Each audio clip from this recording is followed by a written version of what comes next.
Oh. Couple hip guys. Grab some natty bows. Head to the stock yard. market. Oh! Hello, welcome to Talkin' Baseball. We are doing the team profile and projections. And we are at the 7th ranked team. Your Baltimore Orioles. Wow.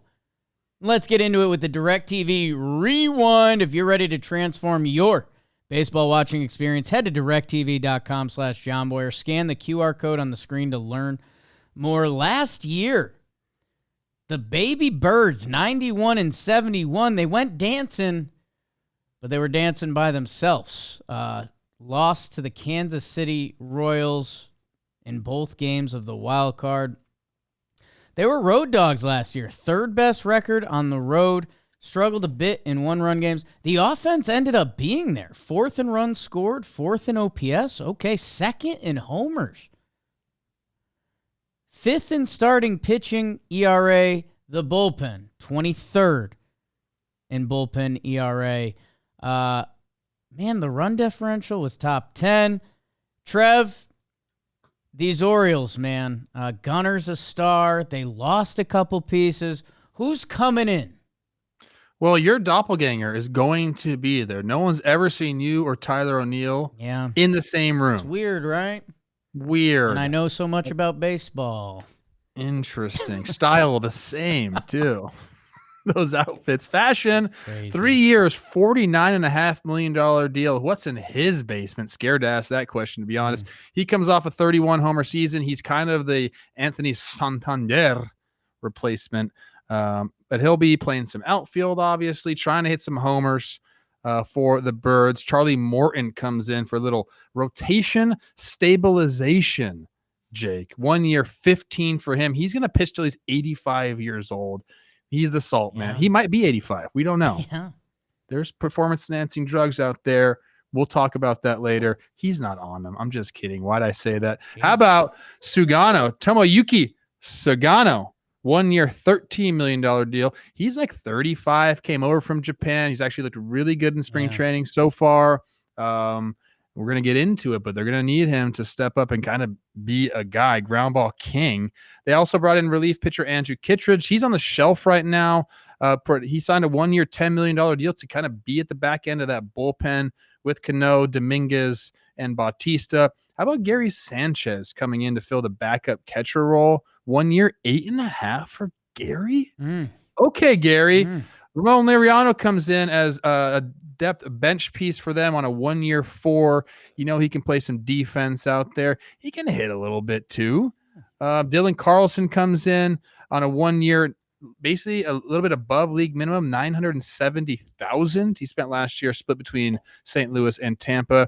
They also acquired Daz Cameron from the A's. They got Ronzi Contreras, a relief pitcher, kind of a swingman, who was in Pittsburgh and LA last year, the Angels. They got him off of waivers, and they signed Nick Gordon to a minor league deal. I like Nick Gordon. He puts music out. Good guy. They also picked up a club option on Ryan O'Hearn, a club option on Sir Anthony Dominguez, and a club option on Ciano Perez. So a lot of parts in, Jake. They did lose some people. A couple guys at the top, heavy hitters. Tell me about them. Ooh, I like when you say heavy hitters. I guess the heaviest of hitters was Anthony Santander. My guy, Tony Taters, 44 homers last year, head into the Great North. We'll see him in division, so that'll be interesting. Corbin Burns, he said, I'm going to the desert. A spring training. We live out there. My family's there. He gone. And he threw 194 innings last year at a 292. Sheesh. Danny Kalum, your guy. He's out of town. Austin Slater. John, what do you means is no longer an Oriole. And then Eloy came over with, Birch Smith, I don't talk about on this program.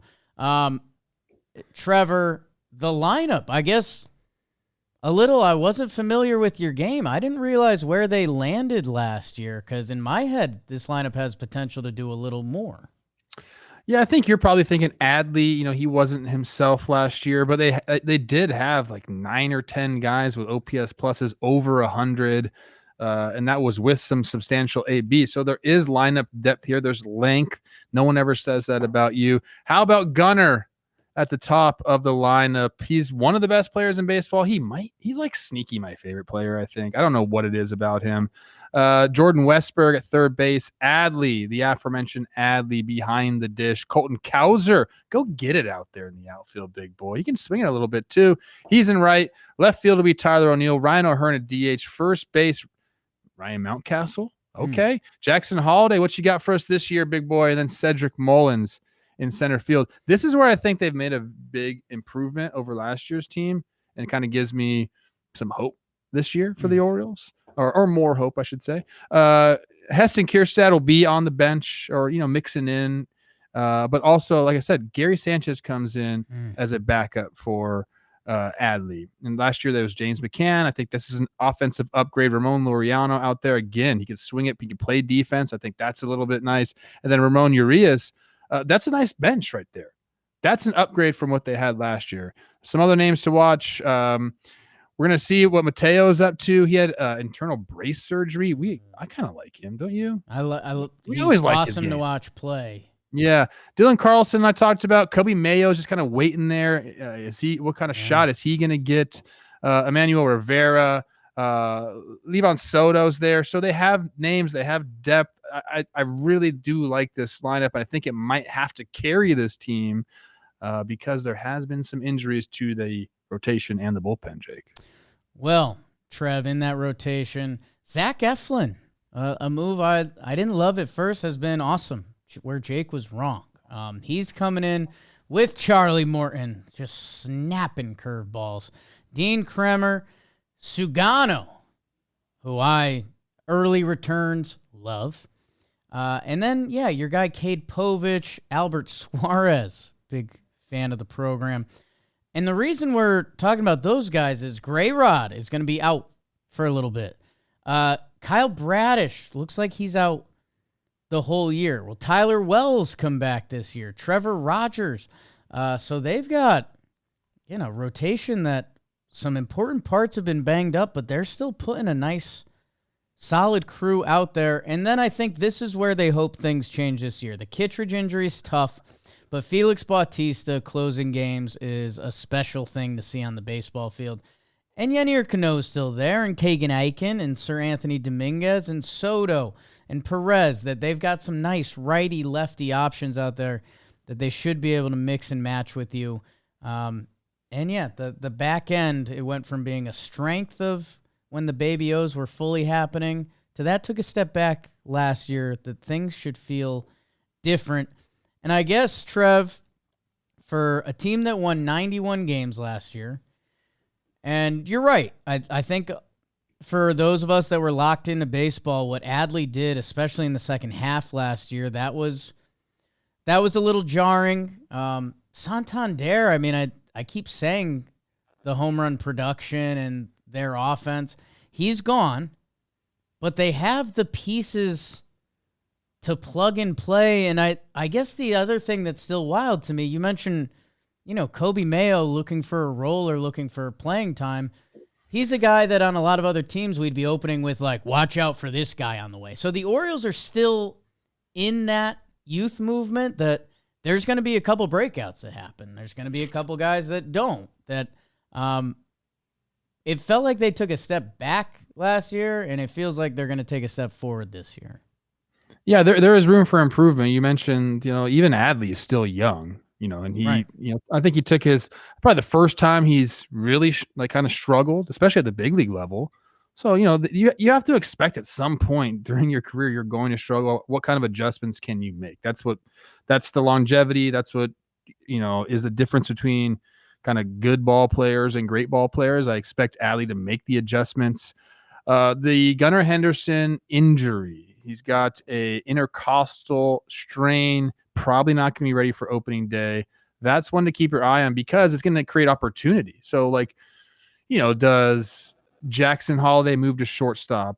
And, where does Westberg go? And does Kobe Mayo get a shot? Or is it Urias gets back in the fold? Like there's now some opportunity for people to come in and establish themselves a little more. Jackson's going to be playing. He's going to have to, obviously, he's one of those guys where we expect so much more of him. He's a baby, dude. Yeah. Like he's a baby. And yeah, he struggled. And I think that with his lineage and, I'm sure I honestly think it was great for him to struggle. Ooh. As weird as that sounds, like you just get it out of the way, man. Understand the big leagues are hard and that you're going to continue to have to work when you get to the big leagues. I think that's a common misconception a lot of guys have is, hey, I made it. I'm good enough. And here I am. And then you just get punched right in the face.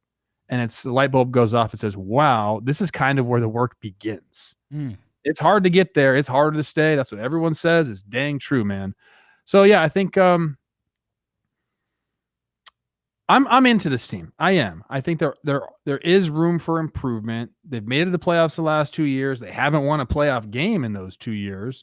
But I also think that kind of creates a little bit of hunger, if you will. I think we haven't seen the best days of this Orioles team just yet. They have a nice strong core here. And I think they're going to all kind of grow together. And that's kind of scary for the rest of the AL East, if you're being honest. Yeah, I think a couple things here with some of the young guys. It's, what baseball isn't normally a linear progression. Whoa. I don't know. What? That's just not how I talk. Guys don't always get better at the same rate. That's how I talk. You might have used that right. I think I did. I think I was on it. I was going to say linear regression, and I was like, oh, they're not going to like that. And I understand. But it's like, dude, Jordan Westburg balled out last year. Is he getting better? Is he a 5-WAR third baseman? Colin Cowser was in the Rookie of the Year running. Does he have another gear to him? Jackson Holliday can't be that. So it's going to be interesting to see where he lands. And then I guess the only thing I'd say on a slightly negative note is Gunnar. I said this with Bobby Witt. Awesome ball player. He had an awesome year. Gunnar Henderson could have a 7-WAR year, and that's 2 WAR less. So that's the only thing that I've said it with Kansas City, so I'll say it with them, that for any player, it's hard to replicate that. And his opening day status, as we record this, is a little up in the air. With an intercostal strain. So not saying that as a negative. I think Gunnar is established as one of the best players in the league. Things went right for him last year. I guess on the opposite foot, Adley Rutschman is not who we saw in the second half. That if Adley Rutschman stock for 2025, I'm in. Yes, I think I already bought it all, but you can have a little bit of it. What I am curious, I'm just on their baseball reference page right now. Jackson Holliday, for all his trials and tribulations, still had a positive WAR last year. Now I'm rushing to his Savant page. I think it was like 0.1. So I think defensively, yeah. Defensively, we're grading out okay. 64 percentile, and outs above average. He had 1. Sprint speed is there. I didn't know he was a burner. It's young, man. It's youth. Yeah, I'm excited to see. I think everyone around baseball is excited to see what this year brings for him. Another year of struggles, then you're like, oh, dude, like, okay, like what do we got here?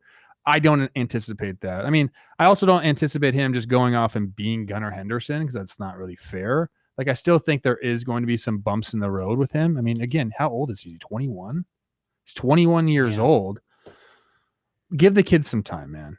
So obviously, those are the two areas where I think this team can 100% be better. I know what you're saying about Gunnar. Like, hey, it's hard to have another 9-WAR season.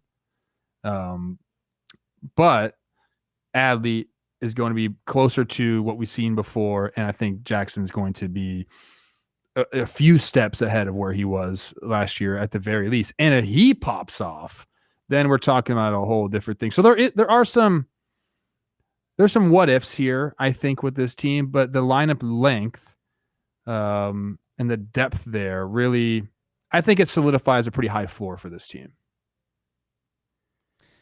Yes, and I believe in baseball momentum, and I think an unfortunate amount of that ties into the bullpen. And I think Kimbrel last year, no Bautista, some of the bullpen numbers are fine. The ERA is bloated, which that is important. But I think they're going to feel that. I was looking up most blown saves, and it's White Sox Pirates, which that's just a different league. But getting Bautista back, and hey, Orioles relief pitchers have had an ERA of 2.87 in late games, best since 2022. So, okay, again, using that they had the 23rd bullpen ERA last year, you do those other 2 years, like it was part of the foundation that allowed these Orioles to happen. And dude, one of their strengths, it's fun getting back into it. We're recording this March 10th. There was a time when we could have daydreamed their projected lineup right now has Cedric Mullins 9. There's been times when he was the leadoff guy and a guy you didn't want to see. Jackson Holliday 8, which, okay, one of those prospects with crazy potential. And then in this projected lineup, it's Ryan Mountcastle 7, who he's a guy at times, especially if there's a lefty on the mound, you feel good about that guy in the middle of your lineup. So it's fun to see this Oriole depth again. And what is it going to turn into this season? I guess I'm more in on the lineup than I expected to be, losing Santander, which then pivots to the pitching that I do think the Orioles, it's not flashy, but with that bullpen stat and I think a little of what the front office has turned into, they do pitch, and they pitch enough that, I don't know. It feels like, I keep wanting to say a resurgent Orioles season. They won 91 games. Yeah, I mean, look, I do like this team. I think it's a very good team. I'm scared of the rotation. Talk about it. Let's just be honest with everybody here, okay? Charlie Morton's 41 years old. I know he's found the fountain of youth, whatever it is. He's been healthy. Found money. That's what he keeps I think finding, that is the fountain of right? youth. I think that's what it is. Interesting. Yeah. That's why I look so damn good. Don't look at the stock market That's today why I look horrible. on March 10th. That's why you look horrible. That's so bad. Eflin, I like him. Okay. I think he's a great guy near the top of your rotation. Charlie, I think, is going to give you, again, I think there's a lot of 3-4 starters here. Corbin Burns last year threw a ton of innings. Yeah. They didn't have another guy throw over 135 innings. So we got to figure that whole process out.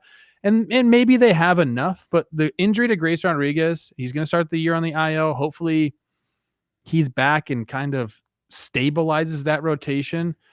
But maybe it's because this just happened and it's really in my head. Without him kind of being they needed him to take a step forward again this year. And without me being able to really say that convincingly, that's what scares me about this team. Kittredge also being hurt. I think the back end of the bullpen will be okay because you get Bautista back and they got some guys, but you just want as many options as possible. That's what scares me a little bit about this team is starting pitching. The age of it, these are most of these guys are pretty old, Eflin, Morton, Sugano, they're kind of up there in age. And again, they haven't had a guy throw. Last year was 133, I think, innings was the max besides Corbin Burns. So I think there's bodies there, but I'm not necessarily super, super stoked on the rotation. I think it's fair. That's a fair assessment, no, right? I think it's fair. I think, you and I we like hyping guys. We like hyping teams. I mean, we are penciling in Sugano to be good. And what if he's not? Not every guy that comes over is going to be nails or have the first year that Senga had or the first year Imanaga had. I'm not saying it stops with Sugano, but I don't know. That's a guy we're already penciling in to replace the Corbin Burns 200 innings at a 2.92 ERA. We're looking at guys like Sugano and Morton. And I guess I like their rotation now. But they're already pushing their injury limits. And this is no fault of their own, but okay, one or two of those guys get hurt. And, I'm not a lot of NRI guys at camp I'm looking at that, okay, they can give them innings. Or there's the big pitching prospect doesn't seem to be on the way. That I don't know. I guess you're right. If I had to look at something on the Orioles and say this is what's the Orioles finish third place, I would say the starting pitching could be a weakness for them. Yeah, I'm curious how, what the appetite is for the trade market and bringing in somebody. I mean, there are guys available. We just talked about it earlier today on Talking Baseball about the Yankee situation. We mentioned Sandy a bunch. Like, can he go replace Garrett Cole? But like Dylan Cease has been said to be available. Right. Michael King's been said to be available. I'm curious why the Padres would want to do that, but I understand they're in their walk years, and like guys like that would make a ton of sense, especially now if you're Baltimore. Let's just think about this. Big picture stuff, Jake. That's what I like to do, okay? Not only do you say you went and traded for Dylan Cease, not only do you get him on your team, but you stop him from going to the Yankees, are in your division. Like, I think that matters. Like, they didn't lose a pitcher the way the Yankees lost Garrett Cole. Grayson should be back, right? He'd be fine. But I think, why wouldn't you want to do that? That's kind of like chess, right? You're staying ahead of your opponent's moves. Do you know chess? I love chess. I play an odd amount of chess. You do. It's become not on brand, but I love that. It's become my like late night hobby. Maybe it goes away with baseball. Like maybe that's just been what I'm trying to replace it with. It's interesting. I mean, they did the Corbin Burnes trade, which we were all skeptical of, and he freaking put up a 194 and a third to a 2.9. I always wonder how front offices think, and maybe if one of those price tags does enter the level of, we're trying to find playing time for Kjerstad, and he can headline that. I don't know. I'm not saying that's happening. Kjerstad could be the next great Oriole. Let's find a second pick overall in 2020. Listen, Corbin Burnes costs DL Hall and Joey Ortiz. I like Joey Ortiz. Right. DL Hall hasn't really come to fruition over there, but like I'd do that exact same trade again or something similar for a starting pitcher for a year. I mean, you're in the window right now, man. The Baltimore Birds. Gunner's awesome. I just like reminding people of that. Man, it's funny if you go player by player and you try to piece together home runs. I don't know. I wonder. Where are you going with that? Well, Tyler O'Neill went nuts last year. 31 homers. 31 homers and 411 at bats, the fourth best rate in MLB. Massive pull guy. They did bring the wall in, Trev. Yeah, they did. So, Tyler O'Neill, maybe that helps him. It's still not the green monster out there. I don't know. I've got this weird thing of I want stars to matter in baseball. And Burnes and Santander last year gave star efforts. And I guess I'm wondering, there's a little part of us that's not hurting. That's just way too dramatic. But replacing Santander and Burnes with Tyler O'Neill, Morton, and Sagano, that feels a little off. That feels a little off for a team that did take a baby step back last year. That there's an internal part of me that's like 1960s sports talk radio. Didn't exist back then, but it's like, oh, they lost Santander and Burnes. What are these guys doing? Then I look at everything else and I'm like, I kind of trust this front office. There's so many young players. How many times do we look at a young, talented team and we're like, whoa, Jackson Holliday looks like he's going to start the All-Star game. This team has so many potential of those guys to be one of the breakout players of the year that with Gunner and Adley bounce back, I don't know. I'm confident in how the Orioles operate.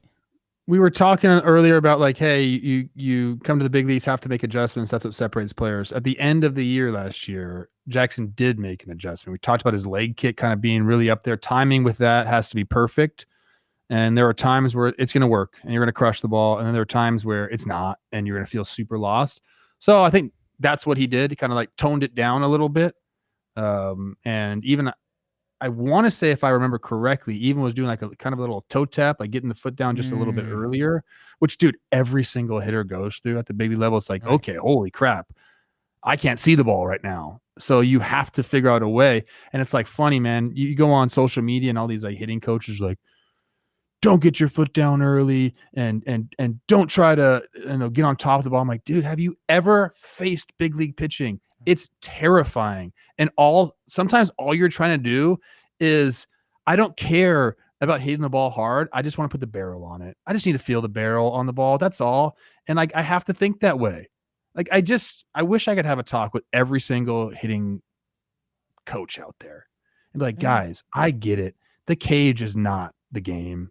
It's not. So there are times where you just got to really figure it out. And so Jackson maybe brings that in. Maybe from the beginning he's ready to go. And I got to assume he's going to stick with that throughout at least the beginning of the season. And sometimes when you feel good, get the leg kick back up. Who cares? But at least you got the other swing in the bag.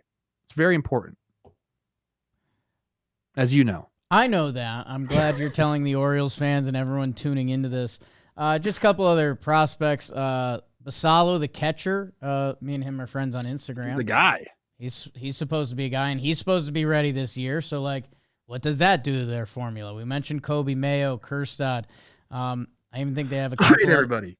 Trade some people. Yeah, I mean they've got a couple other outfielders that got a chance to make the league this year. Fabian Beaver. So I'm wondering what is next for your Orioles, and next for us is the DraftKings over-under, because DraftKings, it's where you got to be. They're our partners for sports betting, and with the NBA season rolling on, they are the place for player props. So $5 will get new customers $150 in bonus bets. That's when you use code Talkin. So whatever you're looking for, go check it out. Are they starting this guy? Are they resting this guy? Oh, I think his assists are going to be up tonight. Whatever player prop you're looking for, DraftKings, the home of NBA player props, has it. So download the DraftKings Sportsbook app now. New customers use code TALK and bet just $5 on any wager and get $150 in bonus bets instantly. That's code TALKIN only at the DraftKings Sportsbook. Trev, what's our over-under here? The DraftKings over-under win total is 87.5 games, Jake. Remember last year, what got you into the playoffs in the American League? I'm getting it up. 84, 85? So 86 got you in. That was Kansas City and Detroit were the last two wildcard teams. Houston won the division with 88. There was only one team better than the Orioles last year, and that was the Yankees at 94 wins. They won 91 last year. I think I got mine. Rob, I texted a picture. Do you think we could get that up? That might help with my pick. No. So basically, this is, do you think the Orioles are going to make the postseason? At 87.5 from what we've seen in the American League. That's the famous Talking Baseball picture. That picture's so good, man. Casually holding 3 balls in that right hand, 4? Just a massive iPhone, the biggest iPhone created in the pocket. The hair is ready to go. The glasses are ready to go. I've got my over-under. Like, he looks good. It's like a Joker fashion, like Jack Flaherty loves the color palette. The shoes aren't doing it for me. And know what this also might be, Trev? In the club, this outfit probably plays a lot better than the tunnel. What kind of club are you going to? In 3, 2, 1, over. Under. Whoa. I just have questions about the starting rotation. Even with the healthy Grayson Rodriguez, I think there's a lot of things have to go right there. And I got to start picking some unders. I like the Red Sox a lot in that division. Not that I don't like the Birds, but I could see them finishing 86 wins, 87 wins. There's a lot of things have to happen for them. So they could blow that out of the water. They can get to 90 something wins, but in my mind right now, I think there's more questions than answers. The pitching's interesting. I don't know. I mean, if this Orioles team doesn't go dancing this year, I don't know. They could dance with not 88 wins. Yeah, it'd be a little tight. Okay. Baltimore fans, beautiful stadium. Great place to have a drink, some barbecue. Let us know what we've missed, or let us know who else we should be talking about.